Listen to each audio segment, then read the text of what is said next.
জানুয়ারির মধ্যে শুরু হচ্ছে না, কিন্তু কোনোভাবেই হতাশা ছড়ানো যাবে না, কারণ উনি এই প্রকল্পটা করার ব্যাপারে চীন সরকার, বাংলাদেশ সরকার উভয়ই প্রতিশ্রুতিবদ্ধ বলেই আমরা দুজন আবার আপনাদের কাছে এসেছি।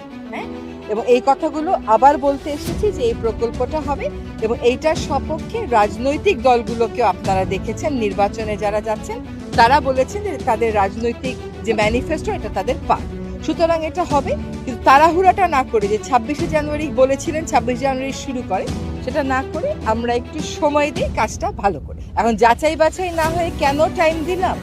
সরকার যখন একটা প্রকল্প সাবমিট করে, সরকারকে বলতে হয় সে কবের মধ্যে কাজটা শুরু করতে চায়, যাতে অন্য যে দেশটা আছে যে সাহায্য দেবে সেও ওই ডেটটা মাথায় রেখেই কাজটা করে। কিন্তু এখন দেখা যাচ্ছে যে প্রকল্পটা অনেক বেশি জটিল হওয়ার কারণে তিনটা জিনিস এখানে দেখতে হবে: বন্যা নিয়ন্ত্রণ, নদী ভাঙন রোধ, একই সাথে সেচ দেওয়া। ফলে এইটা ফুল প্রুফ করার জন্য ওনারা একটু সময় নিচ্ছে।